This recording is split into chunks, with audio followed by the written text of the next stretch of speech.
Hello, and welcome to Black is Not a Genre, a film podcast where we explore new perspectives on Black genre cinema and discuss alternative narratives in genre filmmaking through a Black lens. This first episode kicks off week one of our four-part virtual summer film series hosted by Hyperreal Film Club based in Austin, Texas. All July, we invite viewers and listeners to watch along with us as we focus on a different Black film and a different genre of cinema each week and discuss the film's impact and the contributions of Black filmmakers to that genre. At the end of the week, we'll be airing a new episode of the Black is Not a Genre podcast featuring a great lineup of special guests. And week one, we're discussing the genre of camp, and we'll be focusing on Robert Townsend's 1997 film BAPS, which stands for Black American Princesses, if you didn't know. Today we are joined by Austin Creative's Anita Miller and Brooke Burnside. Before we introduce our guest, I want to give a special thank you to Hyperreal Film Club for hosting us as part of their summer programming. Hyperreal Film Club, in addition to presenting an eclectic mix of the world's greatest movies, seeks to build a special community around the moving image. They specialize in creating unique movie-watching experiences in unusual, thoughtful, and immersive pop-up environments. Hyperreal also amplify local artists by screening their pieces, as well as creating paid opportunities for them to create and exhibit new work. They're always looking out for collaborators, so if you have a short film or a music video you'd like to premiere, or if you're just looking to connect with other local filmmakers, please hit them up on Facebook, Instagram, or their website, hyperrealfilm.club.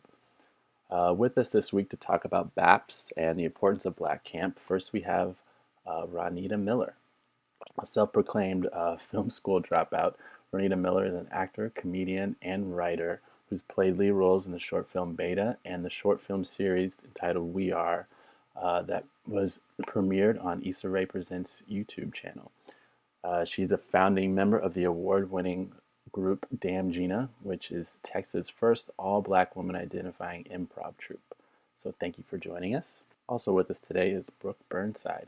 Born and raised in Nassau, Bahamas, Brooke studied film in college and has made short films, written essays, and conducted research on film, television, and a wide variety of media.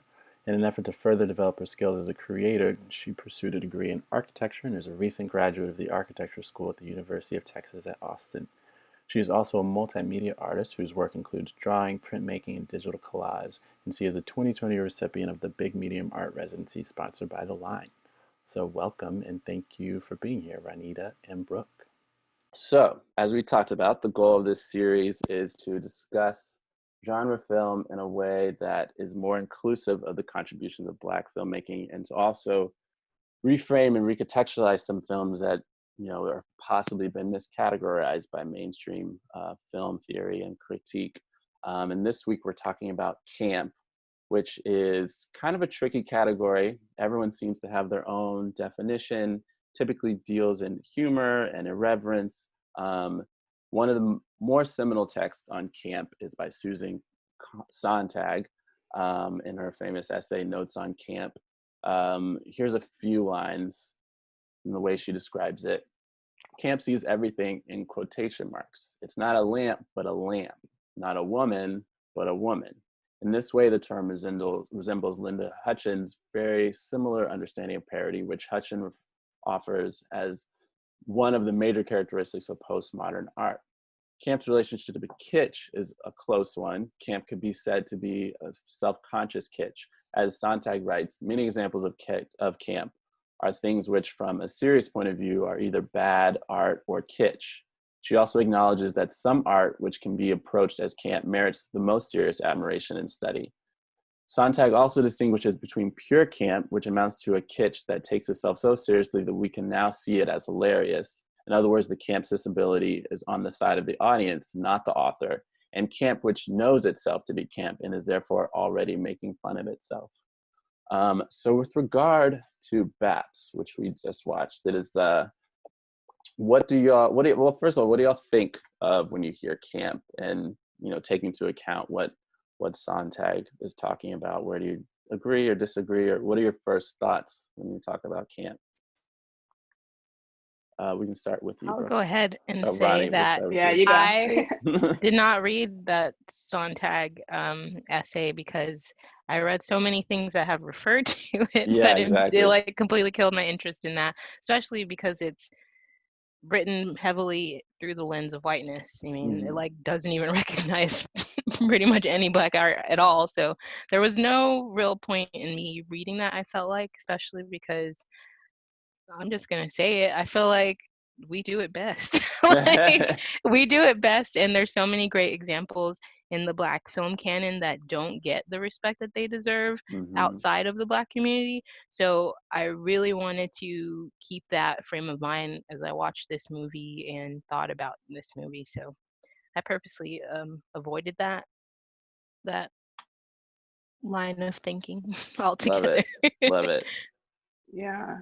I'm pretty sure I read that essay in school, and I don't really remember much of it, but I always felt like it was sort of like a needless overcomplication of things. And I think that BAPS is like a good example of it being complicated and simple all at the same time. It's all of those things that Sontag described. Like it doesn't, she talks about it sort of in like binary terms sometimes. And I think BAPS is a good example of how rich a text can be existing like on both sides of the binary and beyond it also. And also it being just like so simple and just fun. Like you're just watching it and it's fun. And that's just, you know, the most important part of it. And that's the real meaning of it. And it doesn't need to be like, I don't know, a book written about it. No, absolutely. I think you both touched on something really important. And like, I think, you know, the piece I wrote on BAPS, which is up on hyperrealfilm.club, if you want to look at it, it's, I've referenced, there was a journal article called Notes on the Use of the Black Camp, and they talk exactly what you were talking about, Ronnie, how so much of the discourse on what camp is and what it can be and the study of it as a sort of artistic, as a genre tool for subversion of certain political constructs, as throughout most of the text, no one mentions race, which makes no sense. And it's not only, and because no one wants to engage with race, they, like Ronita said, have left out an entire huge body of work by Black artists who not only have been working in that genre, but have pioneered it even before it was classified as such, I would argue. And a lot of the best work has been done by Black artists in music and film. And like Brooke was saying, I think too often we conceive of camp as this sort of binary definition. Is like, is it kitsch or not? Is it knowing or not? When in reality, the best work is that it's all of those things combined. And that is another reason why Black work gets left out, because it's so much of it is deceptively nuanced and doesn't provide easy answers. So I think that that's a really good jumping off point. I feel like it connects to, I was just gonna say, I feel like it connects to sort of the way like white think pieces sometimes come about like things that are born out of Black culture. Like, what does woke mean? Like, you know, those things exist in our culture already, and they're already like subverting or you mean Karen? Doing the exactly. They're already existing as these like complicated things that we all, you know, understand and that don't really need to be written down or described because we all get it. And, you know, these think pieces then, you know, completely take all the joy out of that and gentrify the hell out of it. And so I feel like it's sort of like connected to that. It's the Urban Dictionary, genius.com, like, oh my God, exactly. like yikes. Right. No, it's true. It's like there is a sense in which in explaining it, you're already sort of ruining its impact. Because it tries to reduce its existence on multiple planes at once to like a single plane at a time. And they talk about this in essay too, whereas like it's camp, you know, Sontag's definition of camp is very removed from politicization and from the sort of social impact of the tropes that it's exploring, and is sort of anti-serious, and that it's enjoyable because of its distance from realness, and because it allows this sort of, like, as she calls it, sort of untroubled pleasure. I think that's why most of the critics and people rejected the film so hard, was because it made them uncomfortable, because with those characters there is realness in them. Exactly. Like, my aunts had those hairstyles in the 90s. They still have the gold teeth. Like, all those things, like, are still relevant, but it's also associated with, the ghetto queen, all that stuff. And so they don't know how to feel. So their first reaction is to reject it. And then, like, especially when you think about, like, Roger Ebert and his review of the movie, he was offended, and it was vulgar, and it was all these things. And I was like, first of all, I feel like you have to say it. He was married to a Black woman. That's right. Yeah. I forgot about that. And I feel like it's a good example of, like, allyship and not understanding nuance, and maybe not even understanding the communities in which you think you're fighting for.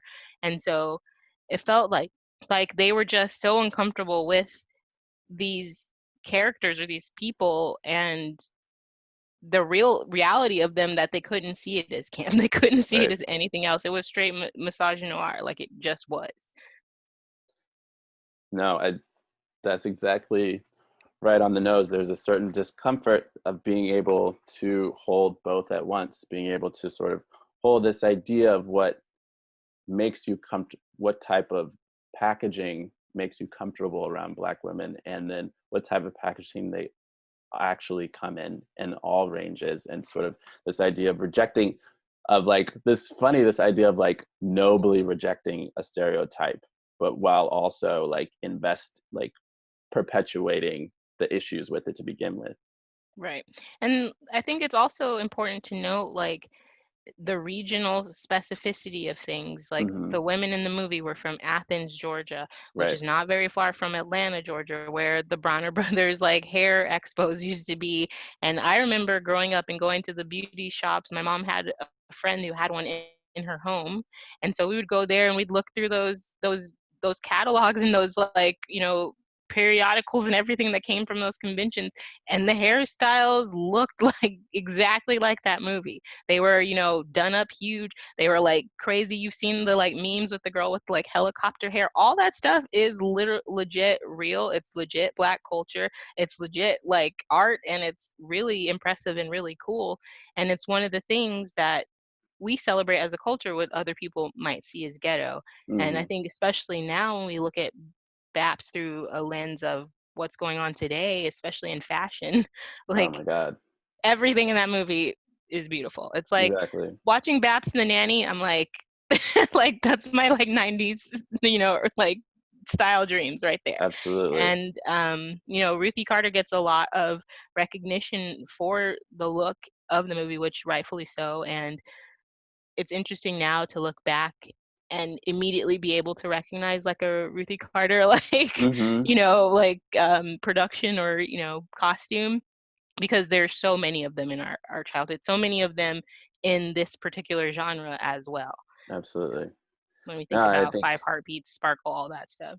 And, like, her work specifically with Robert Townsend, and obviously with Spike Lee as well. And, like, it's funny because, like, the term authenticity is such a double-edged sword when we're talking about Black art, but she is an example of someone who is just able to almost, I don't want to say effortlessly because it's hard work, but she's just very good at nailing something to an extent where it feels so real and so familiar, but she's also able to turn it up that extra notch so that it reads as broad as you want it to. She's can sort of flow seamlessly through camp and through sort of realistic, like, sort of period dress. Like, she recently did My Name is Dolomite, and obviously when she did Malcolm X, and like there's a certain sort of like we were saying, there is a sort of multi-plane existence to the way that she does wardrobe, and that it's both Black audiences understand it at once to be authentic and to be a sort of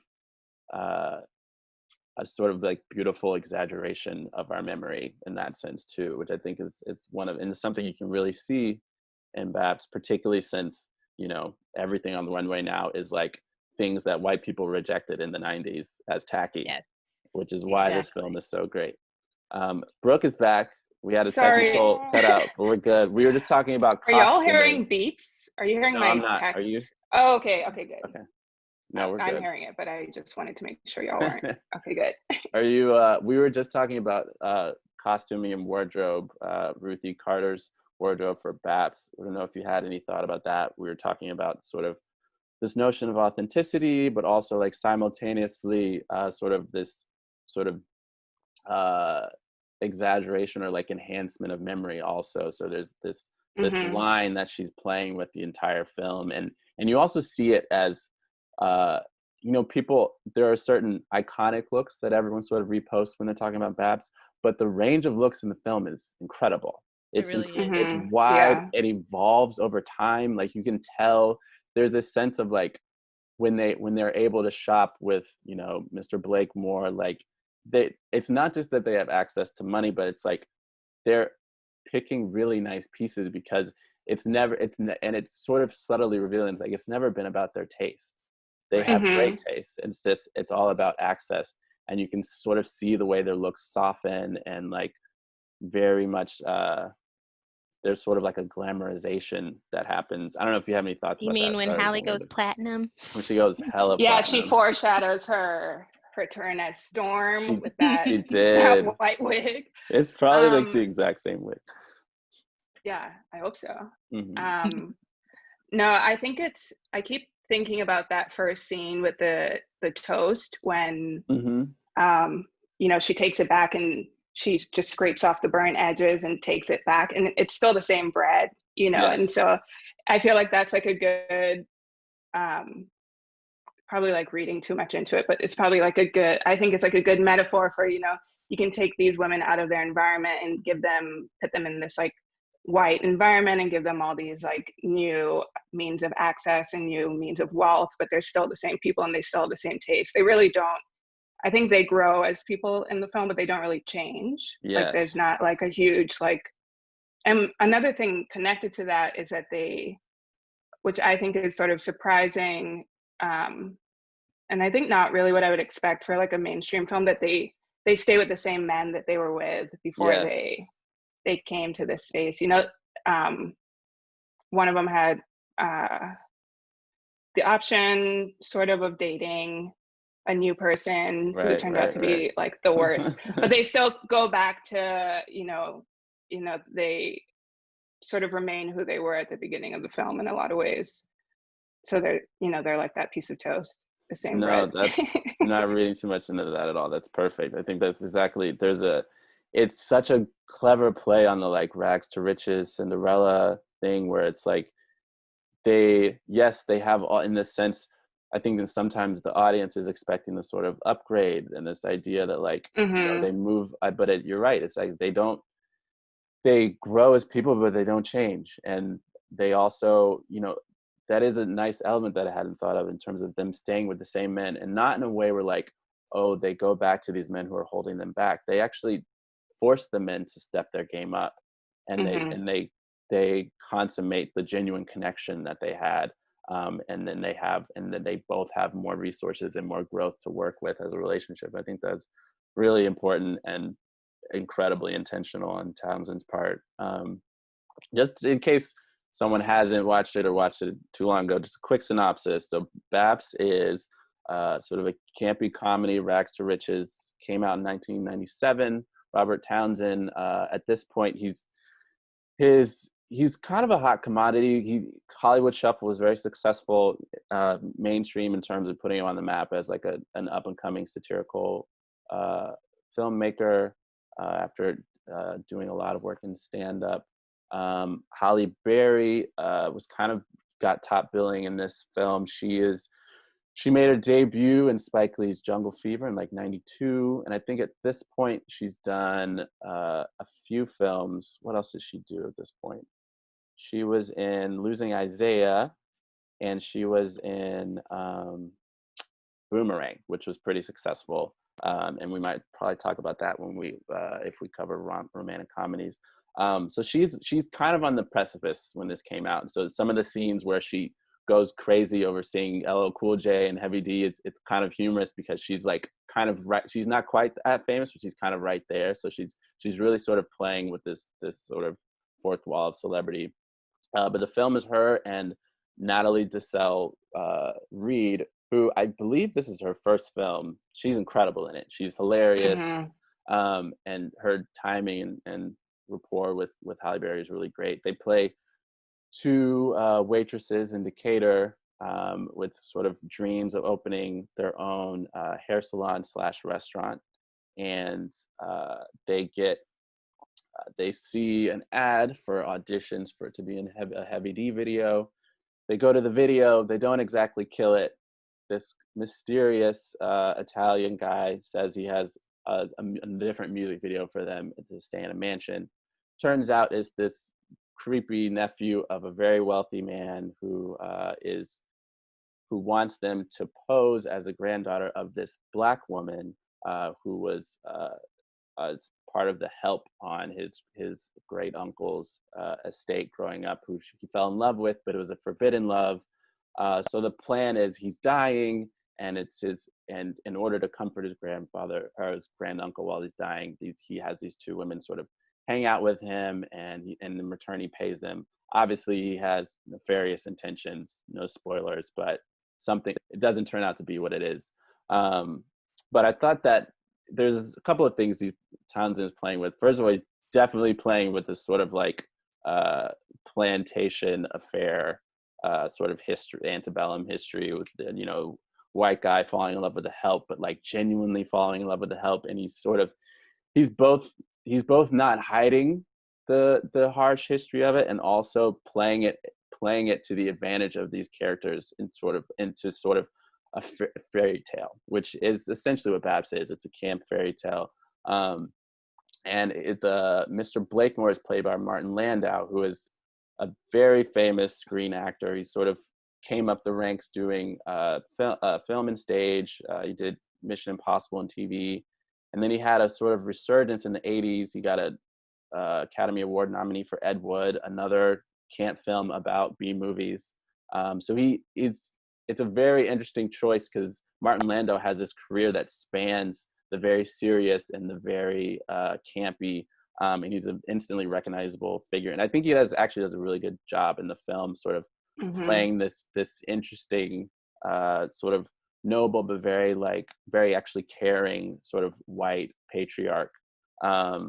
What did y'all think of the film's premise, having sort of rewatched it? Was there anything that stuck out to you, or as far as the framework? Why were people so mad that Martin Landau was in this movie at Were all? people mad? They were big mad. Like, again, when I read reviews, they were mad. It was like, why is he even in Ebert here? was not into it. Oh, I love not into that. it. I think also him getting second billing to Halle Berry probably also had something to do with that as well. But people were very upset, and he was just like so endearing and so adorable, and like him dancing like down a Soul Train line. Like, how could you like not enjoy that? Like, when else are you gonna ever see that? And this whole premise of the film is like, it's not new. This is something that's happened, like being there, like all those movies like that, like this happens all the time. So I don't understand why people were so upset about this being cliche or any of those other things.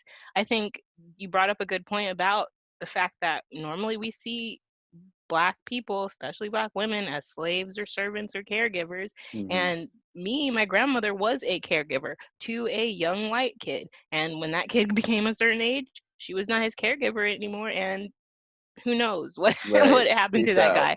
And like there is an attachment there. There is a bond there. I think that is a very interesting relationship to explore. It has been in like some extents, like what is it, like Serafina or whatever, like and stuff like that. But so I think there are like a lot of really, like really important moments in the film that again are parallel to real life events or real life occurrences that are not uncommon But again, that's to people of color. And I also want to point out that Troy Beyer was the writer of the movie, because I think she deserves credit for a lot of different reasons. One, this being her first screenplay, you know, it actually getting made, her not being the star of the film, because I feel like she probably would have had that choice and taking like a smaller role in the process, and trusting Robert Townsend to direct her film, you know. Totally. I love her in this film. She kind of just like, she appears kind of like a fairy godmother, like a Black lawyer there to like take care of them. She's like, and there's this, she talks about how she's, I think it's very powerful when she shows up at the door and she already knows who they are. She's already saying, don't worry about the cops, I got you. And there's this sense that like all along she's been watching over them. And I think that's such a nice character for her. What were you gonna say, Brooke?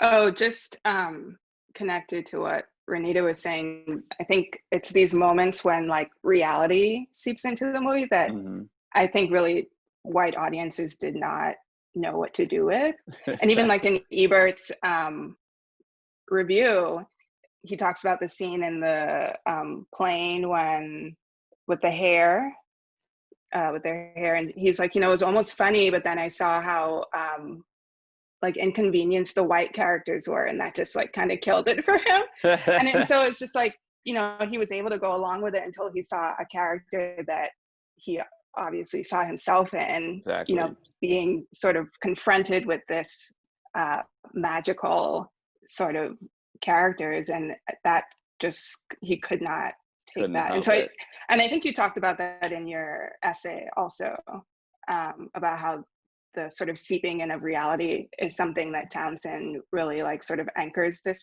his camp work with.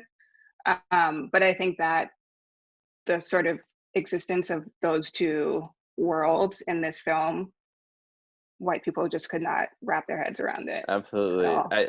Also just like that the white people are sort of being hoodwinked, like in a lot of ways, the Black people are being, the Black characters are being tricked by the white nephew. Right. But overall, you know, there's still this element of them lying to this sort of benevolent old white man who's just like so innocent. And so, you know, there is that sort of magical or sort of surreal element to it also that I think people just don't really know how to deal with that. And then, or they didn't when it came out. I think, especially there's this like sort of trickster thing, and there's a conflict, right? Because, you know, the trickster is kind of a sacred character in African American folklore, but it's also, you know, from a white perspective, the reason why Black people can't be trusted. So there's this sort of like toying with that. And then, you know, spoiler alert, Robert Townsend sort of explodes this whole idea of them being tricked. And it's like, actually, Mr. Blakeburn already knew that he was being lied to. Is that wasn't the issue. He just liked them. And that's another thing that I feel like troubles white audiences, where like, you know, why would this guy willingly be tricked and then just enjoy their company and give them his money? And that messes with people's version of what we consider a happy ending. And, you know, I talked about this a little bit in the essay, where a lot of camp is sort of, you know, there's this element of catharsis, particularly with the ending. And there's so much about camp as like being playfully transgressive. And, you know, a lot of people read this film as like corny or sappy, but I do think there's something transgressive about these Black women, not only like being preyed upon as pawns in this scheme, having it work out in their favor with no one actually being hurt by them. And I think there's a sense in which that really is transgressive, and that it messes with people's ideas of what Black women in their situation sort of deserve. Because it also works out for them just by them being themselves, by no cunning on their part, you know, that it just sort of happened that way, and they were just being nice. You know, they really did have good intentions for this man. They really came to care for him. Totally. And it just so happened that it worked out for them. You know? Just like, sorry, I like, you know. Yeah, exactly. And I also I read some it was like one sentence from like New York Magazine, and they described the characters as lazy. Oof. And it was just like, okay, Yikes. wait, we meet them, they're working as waitresses and giving their boyfriends like lectures on having ambition and all these things, but it called them lazy. And then it like acted as if a salon with a restaurant attached to it was the most absurd idea ever, which it sounds strange, but again, if you've been to a Black hair salon, you know that You foot need to traffic eat. comes in, you need to eat, you're going to be there all day. And then people come in and out selling things all the time. There's you selling CDs back in the day. They're, you know, selling candy, selling food plates, everything. like barbecue plates, like all that stuff happens in the salon, in the barbershop. And so again, it's just these things represent much more to our culture. And then also when you think about back in the day when we couldn't go to the white doctors, who was pulling out teeth and doing all that stuff? Barbers. Like, so these people really are a very important part of our heritage, because also our hair is so controversial. Like, just if we straighten it, we want to be white, or why are we doing this? If we wear it natural, it's unprofessional. So it's like we're damned if we do, damned if we don't here. And it was these images and people's response to them that literally like made me terrified of a Marcel curling iron. I'm not even kidding you. When they put that little thing in that oven looking, and I start hearing those things, I'm like, I don't want those crunchy curls coming anywhere near me.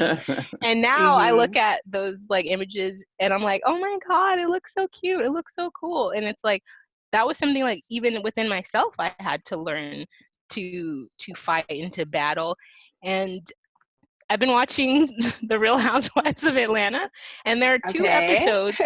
There are two episodes where a person on that show dresses up as Halle Berry's character. It's the same outfit, the orange outfit with the blonde hair. And the first time it's Portia Williams, she does it, and she was tasked to do it for a party, and she's so offended because it's so ghetto, it's so this, it's so that. And then in a later season, another character comes to a costume party and she's dressed as that character and she's having so much fun and she's embracing it. And it was just like watching the contrast even within our community of how that is received, or, you know, and how that, you know, comes across, or who wants to make themselves vulnerable in that way is also very interesting. No, Portia exactly right. has come a long way. Yeah, she definitely has. From thinking the Underground Railroad was a train. A train. Oh, They haven't found the entrance to the station yet. Yeah. Poor Portia. How is it her grandfather was a civil rights leader? That's all I'm saying. Oh my gosh. And that was, I think that was also something that I hadn't focused on enough, is Troy Byer's script, and that she plants so many nods, so many Easter eggs, like the opening scene with, and I didn't get this when I was a kid because I was too young, I didn't know, but the very first scene when Nate, who's one of their regular customers, sends back the toast that you're talking about. Nate Townsend. Yeah, exactly. Nate Townsend, and he sends it back, and Mickey, Natalie DeSalle's character, said, "Don't worry about him. He thinks he's Dolomite." Yep. And I had no idea that was Rudy Ray Moore growing up, and now I'm just like, oh, well, this is perfect, because it's just he's a camp icon. So it's just there's something, you know, as soon as Sontag has this talks about like just camp that knows it's camp, and it's like Byer and Townsend know exactly what this film is, and they know exactly where they're in what space they're operating, and they know who their guiding lights are. And I think there are so many nods to what I love about it too, is there's so many, and it shows so much the bias that, like, because it's clear that Ebert, who knows so much about film, wasn't looking for these things. He just decided he was offended, and he tuned out. There's so many nods to filmmaking itself, like even that final scene where she's in that sort of foyer, and Ali comes back, he's cut his perm, and she just happens to like turn on this old beautiful like antique spotlight, and it's just her Hollywood glamour scene. She's got the platinum look, she has the beautiful night robe, like a long robe, and they're just dancing in a circle. It's her Beauty and the Beast moment. And I think there's such a he knows exactly the tools he's playing with. He uses this beautiful lighting throughout the film, very soft focus, some natural light, some impressions of natural light, the shadows, the way he lights their brown skin. Everyone in the film looks gorgeous. There's so much, I think, to like in the way it's framed. Stanley Clarke, who's a sort of jazz funk bassist legend, does the music. He's just like Robert Townsend's Rolodex is ridiculous, obviously, but there's so many sort of awesome iconic cameos. choices. So many cameos. I mean, we can go over the cameos, right? There's Rodman. Leon that only Black people recognize, who is also on Real Housewives. Yes.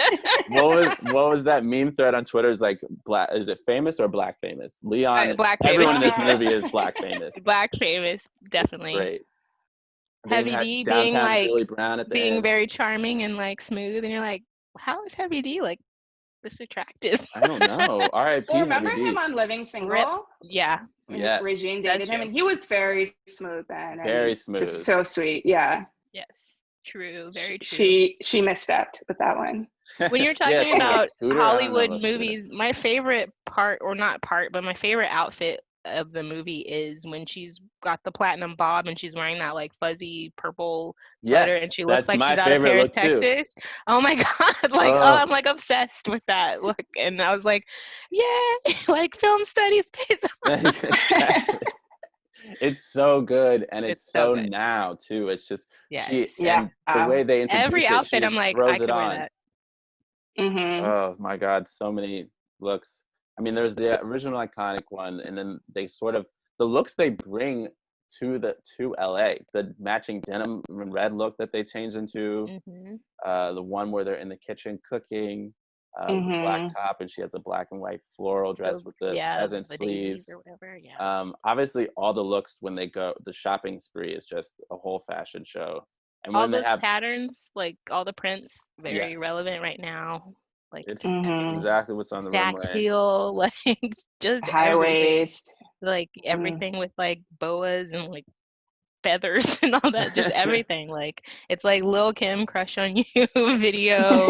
It's like freaking Kylie Jenner now, like Cardi B nails, like Nicki Minaj. It's like you see all of that in this film. So that's what's even more hilarious for the people that hated it. It's like those dudes all need to go back and rewatch this movie and then make a commentary and see what comes out. And I'm sure they're all wearing this stuff now too. Oh, I'm sure some of it. They're wearing those polo shirts for sure. Yeah.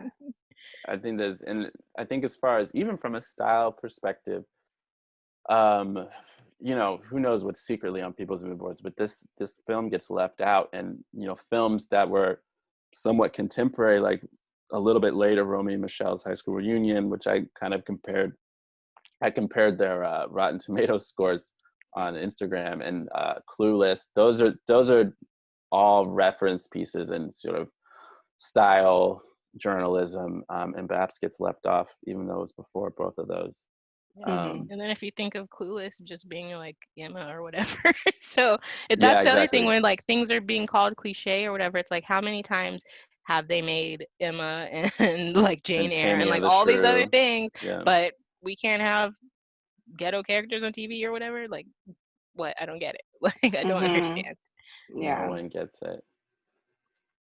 I do want to say to you, one of my favorite scenes is the music store scene. Because that clerk in the scene, he literally takes you on a tour of hip hop at that time. And it's wonderful. Like he goes like coast to coast. And I just thought that was like beautiful. Like, cause he's going from East Coast rappers to Uncle Luke in Florida. And I'm like, this is amazing. Like I never even picked that up until now. It's like, wow, this is just a nice tour of Black music at that time.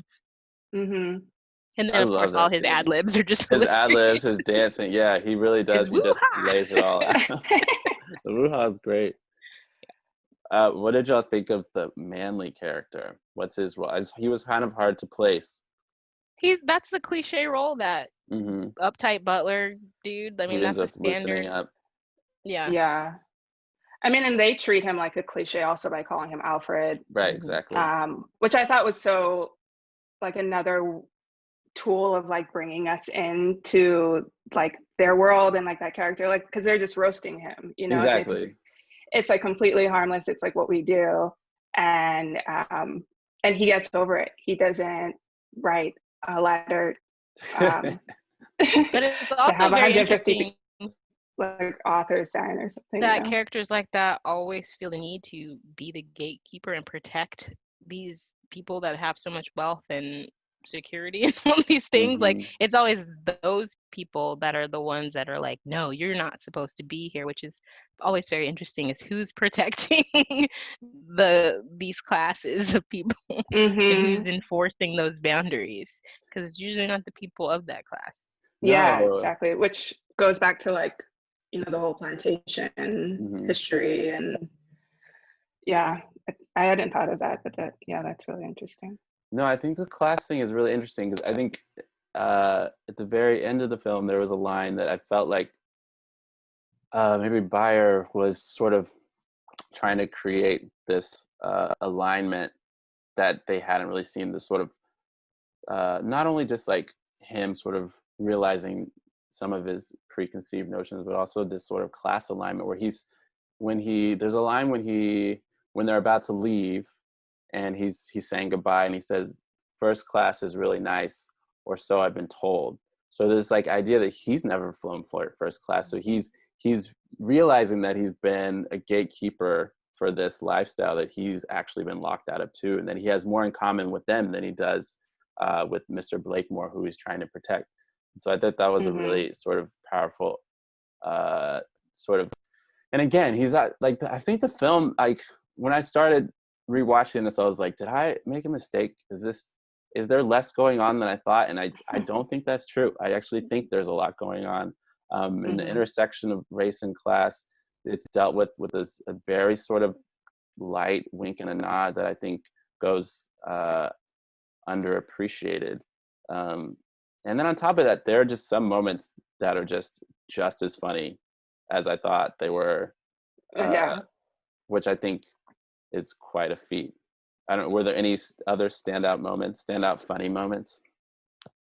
Well, before I get to the funny, go back to the class thing, I guess there was like another moment in the limo, but a conversation between Martin Landau and Halle Berry, where he's asking her about Ali, and she's just like, he just doesn't have any ambition. Right. And Martin Landau says, neither do I. And so there's this moment of like, he has, you know, going back to what Renita said about people calling these characters lazy. When the movie came out, there's this like moment of him basically saying, you know, I maybe didn't work for all this money that I have, or because no one can work and earn that much money anyway. But, you know, he just sort of ended up with this much money and he really didn't do anything to get there, which I think is another, you know, interesting sort of admission of the class things that are at play. And he sort of credits her supposed grandmother with sort of imbuing him with an idea of what maybe he wanted to do. And that, I thought that was that conversation in the limo was, I remember it once it started, but it was one of the things that I'd sort of forgotten about. It's a very interesting moment. Ronita, what did you think about that scene? I think it was interesting to me only because of the paths that each one of them gravitated towards in that same like bubble. Like she wanted to be a designer, so he wanted to be a supplier. Like right. I feel like that says something about capitalism. And so I really thought about like, when well, maybe I'll get to the top of that food chain. He's like, there's a lot of people like you that need vinyl outfits. So let's go. I'm gonna supply. Who knew? It turns out, I don't know. But I guess, I don't, at the very least, it does explain why he has good taste in clothes. His Great Gatsby swimsuit in the pool. Oh my God, what a look. What a look. It was a good look. All the jackets great. He tries out, he tries on at the Gucci store. Perfect. How did we feel about not getting her hair wet in the pool? I can relate. I can definitely relate. Yeah, that's a whole thing. There are so many, I don't want to say behind the veil, but just like we're amongst family moments with the hair. Like when they get in a limo and they just immediately just start doing their hair in the limo. They take whatever style they had down, fix it up into a different style. Doing her hair, was she doing her hair in the kitchen? She was doing her hair in the kitchen Okay. in the second scene after that we see them in. Mm-hmm.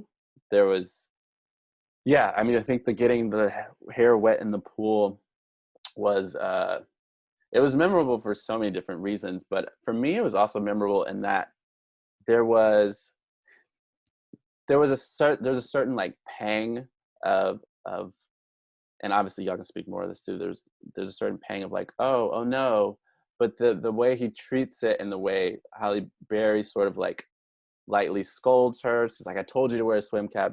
This sort of like frantic embarrassment. Like, I know my sisters have gotten their hair wet at pool parties with white kids, and like that sort of frantic embarrassment and the trauma like is immediately tempered. Like the director and the script immediately are like, we're not actually going to allow this to shame them. She's just disappointed, and now they get to go on a shopping spree, which I thought was really nicely handled.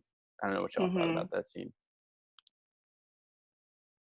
Well, yeah, it just brought back memories of kind of, again, always feeling left out. Like, if I go in the pool and I get my hair wet, then it's going to look crazy, or it's going to mess up my relaxer, or whatever it's going to do. But my other alternative is to wear a swim cap and also look crazy. I mean, he was wearing a swim cap in this, instance. But again, it's like these things where you don't want to draw that attention to yourself, because you already know you're getting some sort of attention, but you don't want to draw even more, and you don't want to feel left out or like the only one. So yeah, it made those things harder to even want to engage in. Like, I from El Paso, like it's the desert, everybody had a pool in their backyard, but I rarely ever grew up swimming because I didn't want to get my hair wet, because I didn't want people to call my hair nappy or whatever. So like that like just felt real. Yeah, it's very triggering, because it's not just like that moment. It's like, okay, now this is afterwards has added on like 8 hours of work to my life to get my hair back to however I want it to be now. It's just like, I don't know, that's just a constant thing that I think we all have to think about. I know I think about that even when I'm just going to like, a beach day with some friends in the States. Like back home, it's a little bit different in Bahamas, or any sort of like mixed swimming activity in the States here now. I think about that. It's like I am scheduling in this extra chunk of time in my life to make myself feel comfortable, or make myself I don't know, more palatable in some ways if I feel like I need to do that. It's just this extra, the time commitment of it also. It's just a huge thing. Even if you're planning ahead for it too, like, oh, exactly, great, yeah, that's still gonna be a whole day of like work for somebody. Yeah. So that's another thing when you think about them being referred to as lazy. It's so labor intensive to do our hair and like to keep up with it. It's, everyone has different hair, first of all, but just with thickness, with curls, with all these different things, and like the knowledge that you have to have about hair. And so it's just like, how can these people be lazy? How can they be all these horrible things? Like, what did you see that I didn't see? Because all they ever did was work or talk about getting a better job. It's like, what am I watching? Yeah, there's this there, and I think one of the reasons why I wanted to do this series is because there is a way in which black genre film gets left out of the actual genre in which it's made and lumped into this other category, because and it's more of an issue for film scholars than it is even for audiences in a lot of ways. It's like film scholars, they stop using their education when they're reading these films. They stop looking for all of the clues and the tropes of the genre in which they're working in, because they immediately revert to all the things they think they know about Black culture, and they end up sort of robbing these films of their rightful place in the film universe in a lot of ways. And so I think it's really important to sort of put these films in the rightful place, not just because genre film has a lot of different connotations. Sometimes it has sort of like a B-level connotation. Other times it has a sort of like big money blockbuster kind of vibe. But I think in general, there are real material benefits to being a genre film. Like releasing a thriller in the summer is a big deal. You tend to make a lot of money. But if something is read as a race film and not a thriller,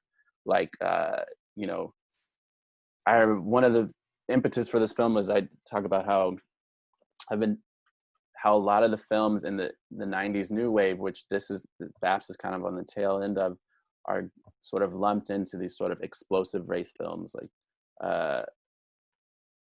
what am I doing? Boys in the Hood and Menace to Society and Juice. And it's like, you know, Ernest Dickerson, who I think is a great filmmaker, his film Juice, that's like a straight up film noir thriller.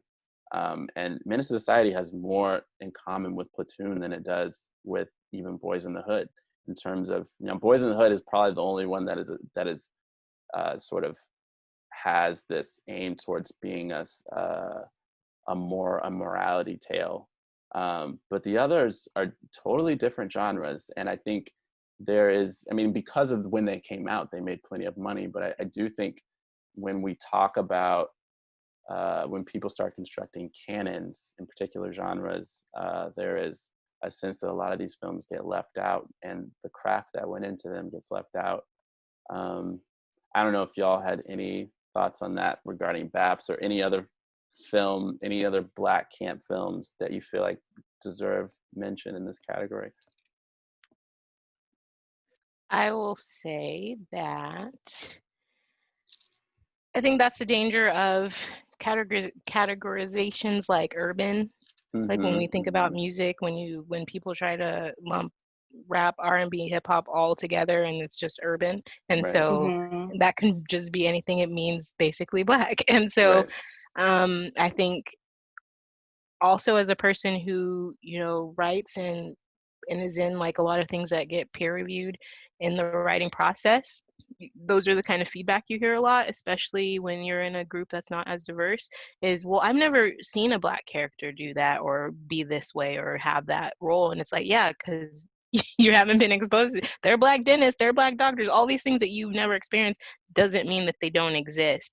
And I think that's also when it goes to criticism as well. Why was Roger Ebert writing this review in the first place? Like, he's not, like, they're like elderly white men, middle-aged white men, like they're not the standard of culture. Like they just aren't. And that's the thing, especially when something is of the time, is relevant, and who creates it, it can't just be, we need to hear what Roger Ebert has to say about this. Like, you know, like it needs to be like, hey, maybe someone who understands the history of Black exploitation film and how that could actually have influenced these movies. You know, all these different things, like none of that was brought up. No one even mentioned that Rudy Ray Moore was in it. No one mentioned Bernie Mac. No one mentioned Robert Townsend's amazing, like, directorial and comedic career. Like, it was just, oh, these Black women are ghetto and I can't stand this shit. Like, that's all that they fucking did. And so it's just like, they do a disservice to us. And like, also they do a disservice to all those actors. How much longer after this movie did it take for Halle Berry to win an award? How did this doing this film, all the questions and the, you know, the attitude that she got, you know, after when it was announced that she did this, and what films she passed up and all that stuff, and even the debate of, should she even been the person that even do this role, and why or why not? Because that's the question. Was it because, well, you know, she's a respectable actor, she shouldn't do this, she's not Black enough, she shouldn't do, like, there are so many different questions that we could have been discussing in these reviews, as opposed to, well, I'm sorry, but that hair was way too high and I've been on an airplane where somebody was blocking my view. Like, I think we've all been somewhere where Karen had a meltdown, but like they still make movies about that shit all the time. Like, Ebert doing his best Karen. Yeah, I'm just thinking about kind of how slowly that is changing also. Like, I feel like, you know, Twitter has been really useful for people, sort of like a democratization of people sharing their opinions, and like people becoming tastemakers sort of on their own, or peer reviewed in a lot of ways. But yeah, I feel like it's happening in terms of people who are being published in like authoritative publications or anything like that. It's changing so slowly when I think about it now. And in terms now it's of kind of a trend. Yeah, exactly. And like in terms of who gets to make movies that are genre bending in some way, that's, I feel like, is changing so slowly also. Like we have Key Peele, I mean not Key Peele, what's his first name? Jordan Key. Jordan Peele. Jordan Key. I did it Jordan again. Peele. Okay, God. Jordan Peele. Keegan Michael Key, Jordan Peele. Yes. Yes. Yeah, it's just kind of disheartening in some ways how slowly it's and changing. then it's still the same gatekeepers too. Like right now, especially on Twitter, there's so many editors. If you're a Black writer, like send me a DM or like email, and it's like, oh, so now we're cool, and now you want our voices, you want to be inboxed by us, because there was a time when you want. And again, you don't need to be calling the shots. Like even in that, like you don't need to be the one picking the articles that the Black person writes. You don't need to be the one editing the article that the Black person writes. It's exactly. Like, they need to have that space and that safety and that comfort to actually be as real as they can possibly be. And it's so hard when, again, your art is viewed through the lens of whiteness, and your Blackness makes them uncomfortable, even if they're unaware of it or not. Yeah. No, absolutely. I think there's a sense in which the gate, particularly when it comes to like the lack of Black film critics who have a platform, there's a part of the gatekeeping is, you know, what your cultural literacy is. It's like, in order to be a Black writer who sort of makes through the gates, like it's not enough for you to be well versed in Black cultural output. You also have to know like every episode of Seinfeld, and like those are the people that end up making it into those wider rooms of people who are well versed in white culture. And so and then once you get in that room, you're only asked to write about Black culture, which is it's such a twist up for your mental, like it really is. And I think there's a certain amount of, you know, code switching is very popular now as far as a term, and already like just as quickly got co-opted by white people. But I think there's an element of that there where it's like y'all were saying at the beginning, there's code switching, and then there's also things that don't need translation. The fact, like, it's like when you have to explain a joke, like that's it's not funny anymore. So there's this sense in which it's like you're asking us to explain, white people are asking us to explain our art in a way that's going to make our art sound terrible. Like it's ruining me having to explain it without your own cultural literacy is ruining it. And the answer isn't for me to break it down. The answer is for you to get more cultural literacy and in the work of my people. And I think that is part of what needs to happen. And I don't know. I mean, I think there are a few sort of cute code switching moments in the movie where my favorite part is when they get to the door and Halle Berry is rehearsing what they say when they ask, "How are you?" and what Mickey says, like, large and in charge. What does she say? She says something. She says large and in like charge, living large, big boy, big boy. And she said, "No, you just say very well. How do you do?" And obviously they have the whole like kind of cheesy ploy where by the end Manly is like screaming things next to the DJ. But I think there's a vulnerability in that scene where it's just like she's and again, it goes back to this lazy comment. It's like she's reading a book on how to talk to rich white people on the plane. And it's not like, again, it's so multi-layered. It's like, yes, it's supposed to be funny, like Beverly Hillbillies moment, but it's also like she's so afraid of being rejected by these people who she feels as being out of her class, or that she doesn't understand that she's studying, so that she doesn't say the wrong thing. And I don't know if I don't even feel like she's afraid. She just knows. She's aware that she's going to be rejected by these people. Right. So. No, that makes sense. I think you're right. This fear is not necessarily an element. It's really just her doing her due diligence. She's preparing for a job interview. And I think there's a strong element. And in the end, she doesn't end up having to change her speech at all, which I think is really nice.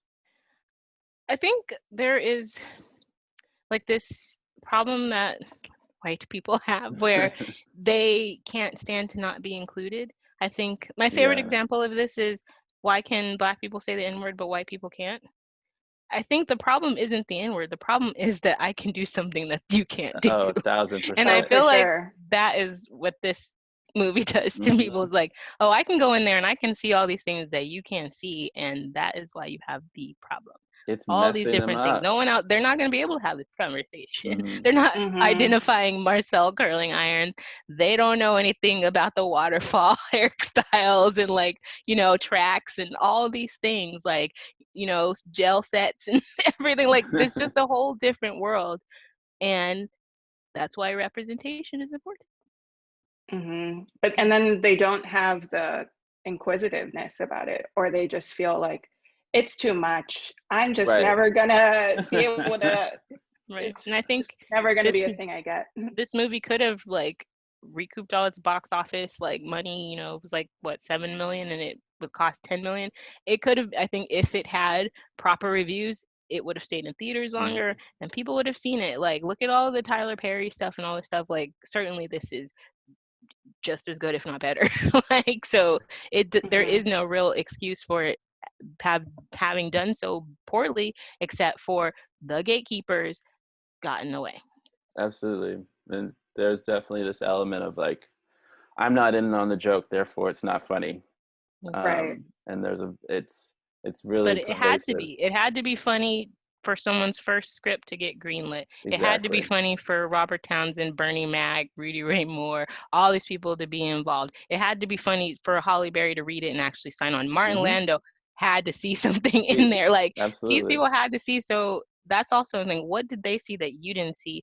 And I would love to have seen like what the press was like for this, like when people, because I'm sure somebody was asking like, what made you do this movie? And I would love to see what those answers were, you know. Yeah, that's the thing too. I mean, obviously it's pre-internet, but I found it was super easy to find reviews of the film, but it was more difficult to find like pressers by the cast about like you know, why they did the film, like you were saying, and sort of their thoughts on.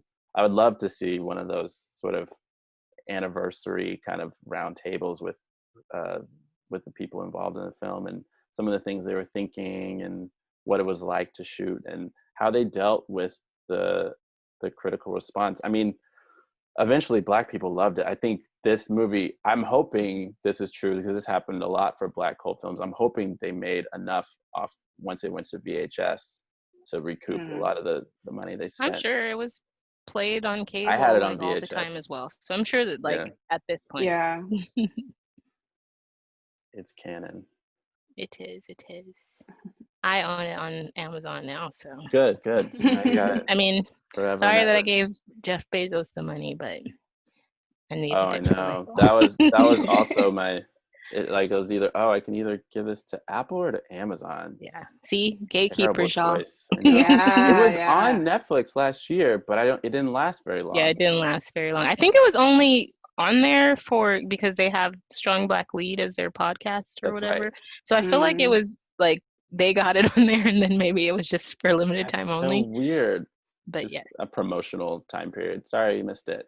But I feel like a lot of those films like that are kind of difficult to find. They really are. Like is it Vampire in Brooklyn Heart? I know what's that other like hood?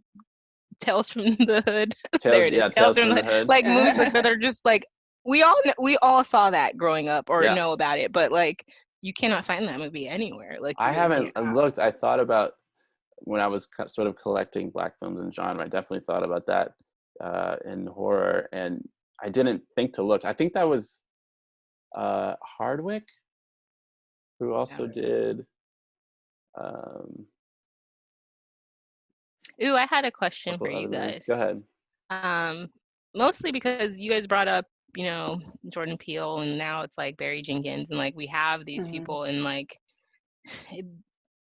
now we have films that people seem to gravitate towards because they're like intellectually like stimulating or whatever it is, and like that also scares me because I feel like that is an issue that we always face, is we have to have these like exceptional works of art or these things like that are just so, you know, heavily influenced by the French New Wave or whatever the fuck it is, because again, it has to have those type of touch points, and it has to be a certain level of beauty, or I don't even know, for it to be acceptable. So I'm looking at like Moonlight and all those films. I'm looking at like Queen Slam or whatever, and it's like, are we in a new phase of Black art where it's got to be like one way or the other? It's got to be like the Black Lives Matter aesthetic, or you know, like we've got to have the teacup with the spoon, you know, like, so it's like, where is this going to leave us? Well, there was that the photograph with Issa maybe like a year or so ago, and that, I think that was one of the main things of discussion about that movie, that it was just like just a pretty normal like romantic comedy where the characters were Black, and it wasn't like, you know, there wasn't any revolution or there wasn't anything supernatural happening. It was just kind of like a fairly like run-of-the-mill movie, and I don't think it did very well. And I can't really think of. I saw it. It's a fine movie. It's, but yeah, I can't really think of too many others that are like doing that kind of thing, or just, you know, being a movie and not trying to like, you know, totally bend all the genres or reinvent the wheel.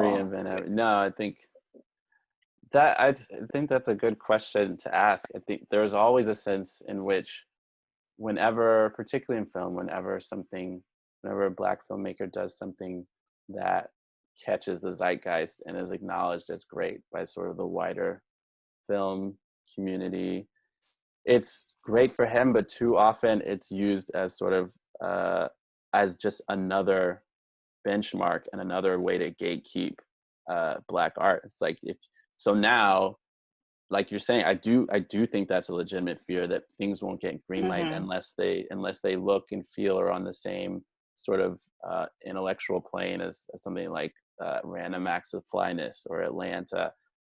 It's constantly, there's this sort of like, there's this respectability and authenticity sort of card that white Hollywood tends to play, where it's whenever there's something that they decide is worthy of their attention and their admiration, they use it as a stick to beat other artists with.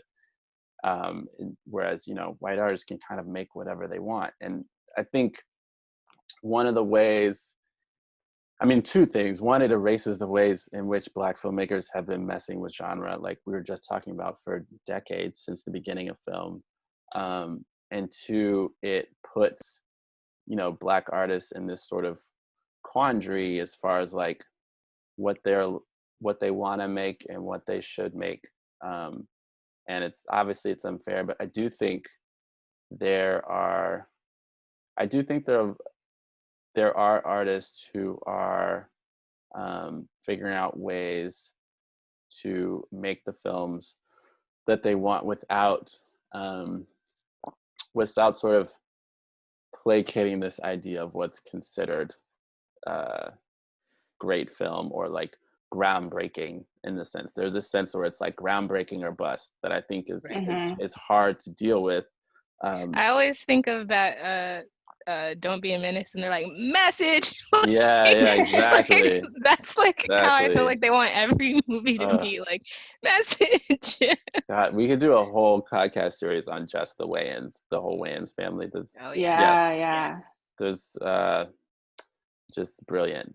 But yeah, I think that is, and I, you know, hopefully that's something that we can continue to talk about over the course of this next few weeks, as far as particularly with genre, because so much of what makes genre cinema great is toying with them, and I think I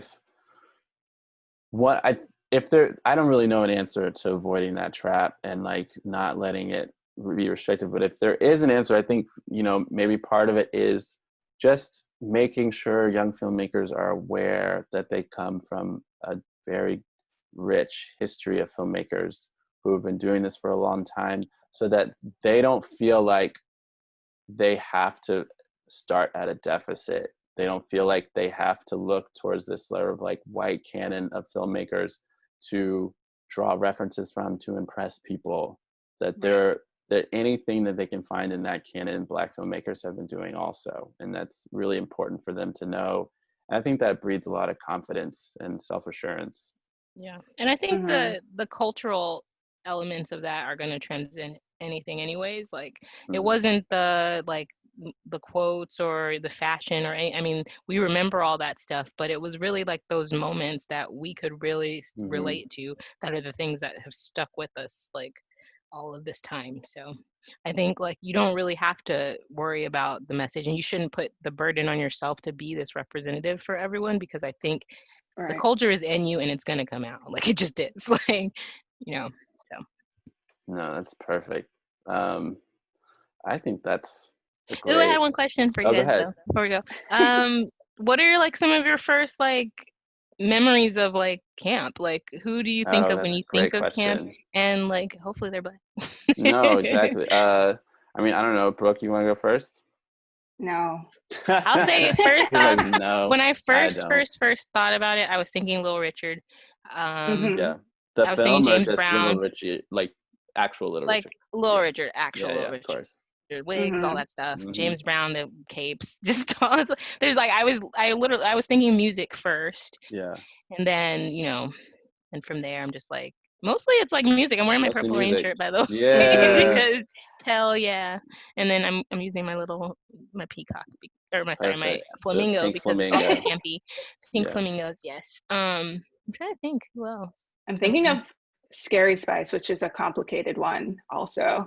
But that makes it a good one. I'm thinking like Village People, like Michael. I feel like Michael Jackson and Prince both used for sure stuff. Like the article I referenced a lot in the piece, that there's another article in that journal that talks specifically about Michael Jackson and Prince and their implementation of Black camp to sort of they talk about how somehow, like, Michael Jackson is a whole thing, but they sort of managed to use camp to deconstruct notions of Black masculinity without then sort of reinforcing the same concepts of Black male patriarchy, which I thought was a really interesting note. And so, Prince for sure. Purple Rain is Purple Rain is just Purple Rain is Purple Rain. Like his whole persona. And I mean, I think when you talk about what our first introductions to the camp, I think what's so great about it, particularly within Black culture, is that you know it before you know it.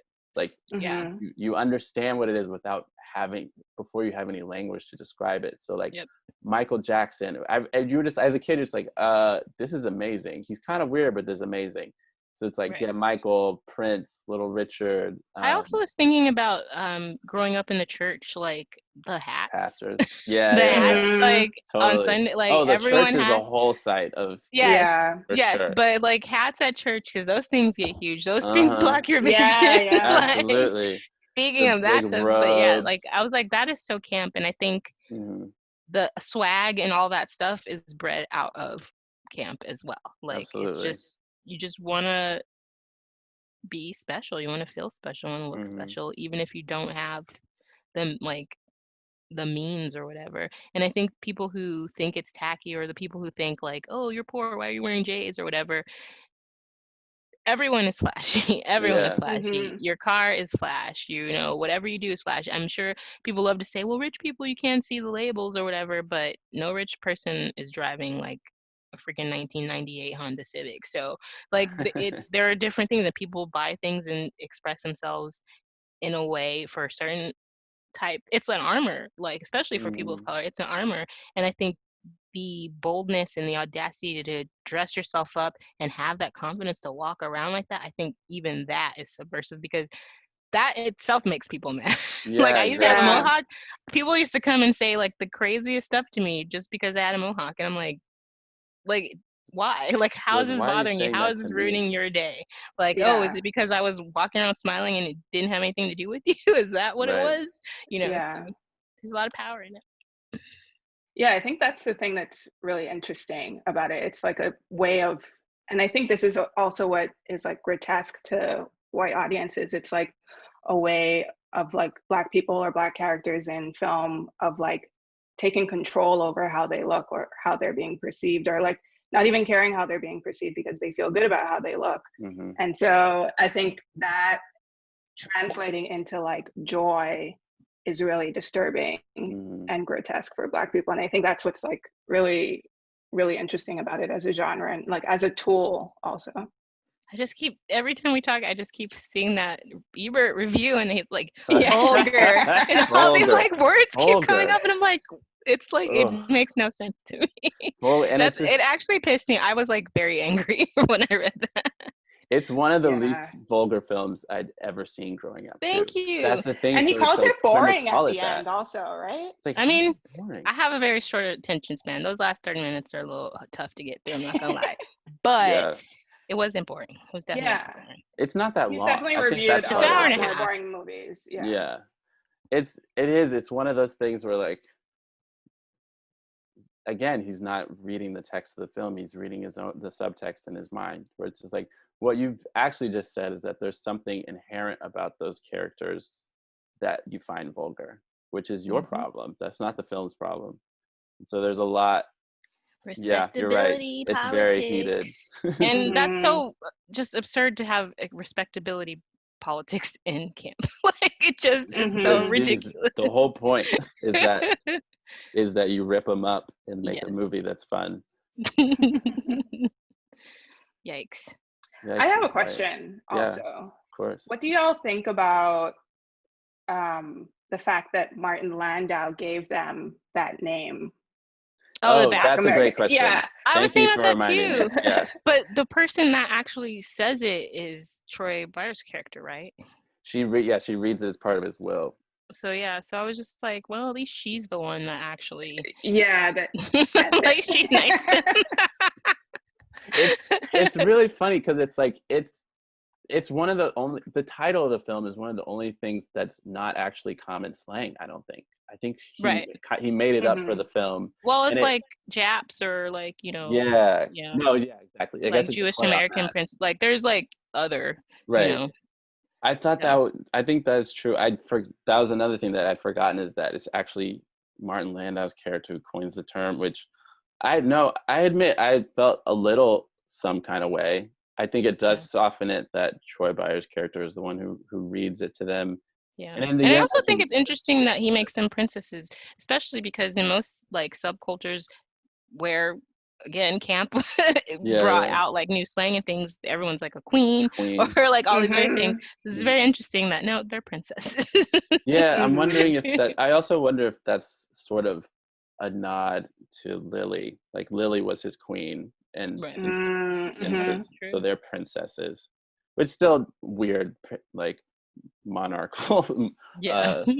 But I don't know, did it bother you, Brooke, or was it something that just, I mean, obviously it stuck with you? I meant to bring it up and I forgot.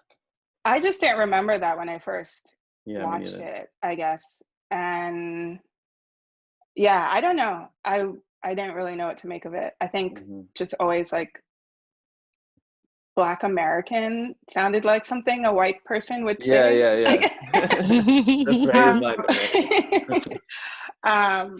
Yeah. I don't know. I just thought it was an interesting moment. Yeah.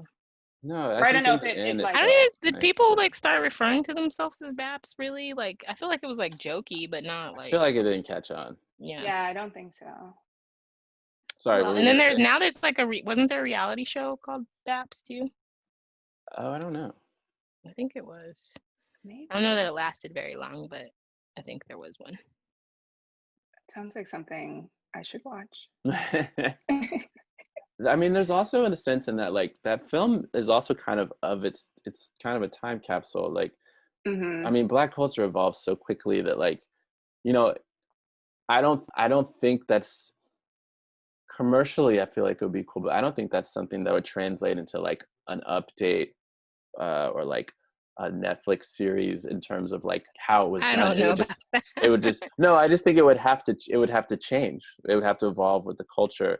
There's something about it that, and I mean this in a positive way, I think there's something about the film and like the era in which it's set. Like we were talking about, like we don't know if BAPS caught on, but there is something really nice about it that is like like an old family photo where it's like a lot of those things didn't go away, they just evolved, but there is something very specific about it that I think you really nailed. Like obviously you could do like a period. I'm here for any sort of BAPS content being updated, or even if it was like redone in that era. But there is something uniquely about that era that the film sort of captured, which I thought was cool. I think it's like just part of it is it being pre-internet world, and like the culture seems so powerful, and sort of like how we experience Black culture, which is a lot of it is digital. But I don't know, I think part of it, and it also was a good meeting point for all these different elements of our culture. Mostly focused on, you know, I'm guessing like 20-something-year-olds or whatever, but we saw all those different, you know, elements of the culture with the diner and like the other locations, like the street when they're walking down the street and all these people. I think there's a lot of like things that are still there today, but I don't know if it would translate because I don't feel like there's that connection. There's like the okay boomer shit right now. I don't know that we'll have that connection. Yeah, it is very intergenerational. I guess what I was saying was I think it would be a really different movie with Twitter. Yeah, and, like, exactly. The internet and like that influence on it. It would have to talk about appropriation. Right. And I think even someone's part still of there like, looking, put it on Insta. Exactly. Yeah. So I think that part of it, and the fact that their culture was just from within, it wasn't from really any sort of like outside influences, is what I think makes it so special. Yeah. I think now it'd just be like the crooked real estate developer. I feel like we're still in that genre of villain for any movie right now. Yeah, I mean or conflict. big business. No, I think it's true. I think it's not insular necessarily, but the culture is so centrally from within the way they represent it. And you're right, I think with being a post-internet film, they would have to contend with the sort of rapid co-optation of that culture, with it having escaped out of the culture's bounds, and sort of in a lot of ways it's out of their hands in terms of the reappropriation of all the styles that are in the film in a way that is suddenly acceptable. So I think that would be an interesting sort of dynamic that they would have to explore. And there is this sort of like there's certain generational tensions that have been exacerbated by the internet too. But no, I think you're right. BAPS 2. BAPS I feel like there could have been a sequel. If this one had done well, there would have been a sequel.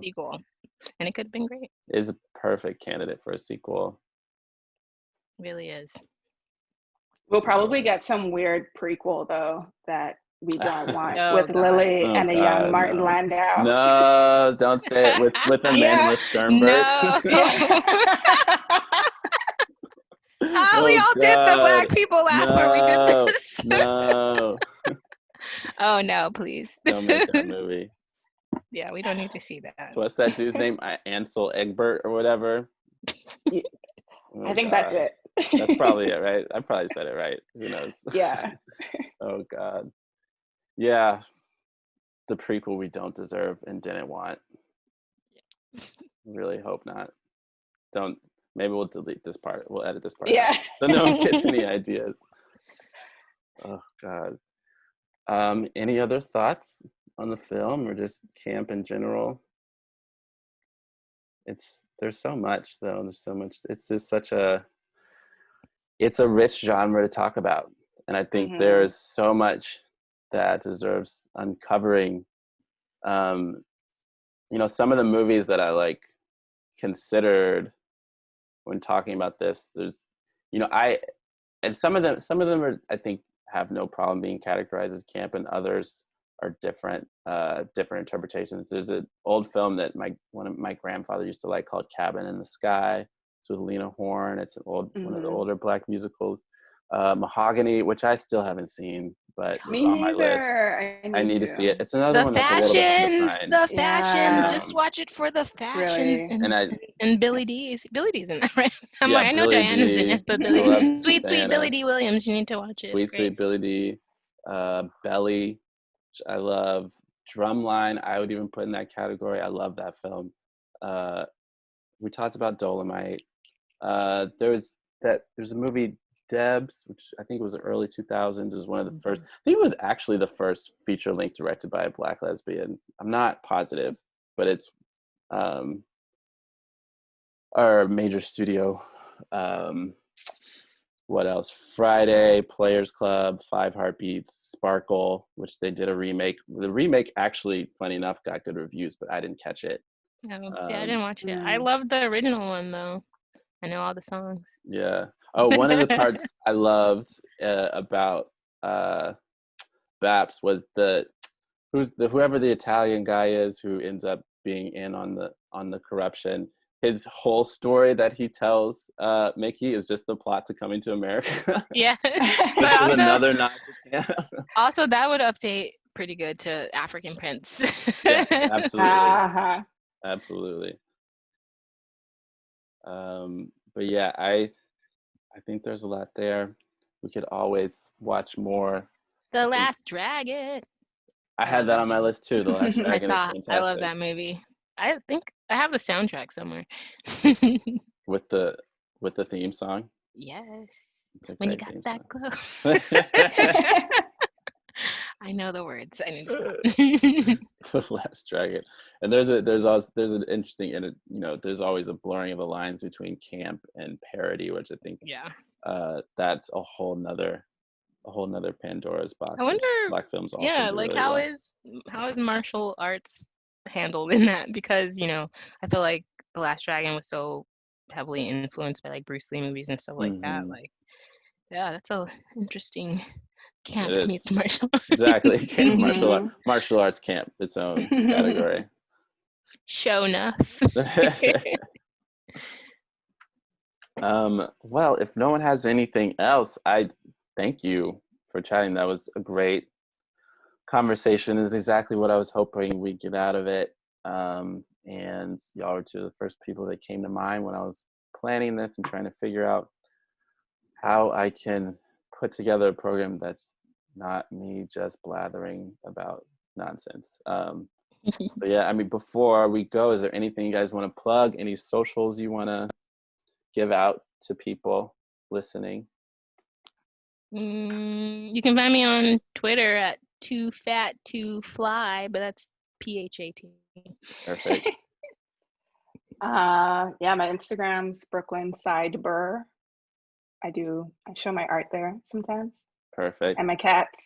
Art and cats. Both are exceptional.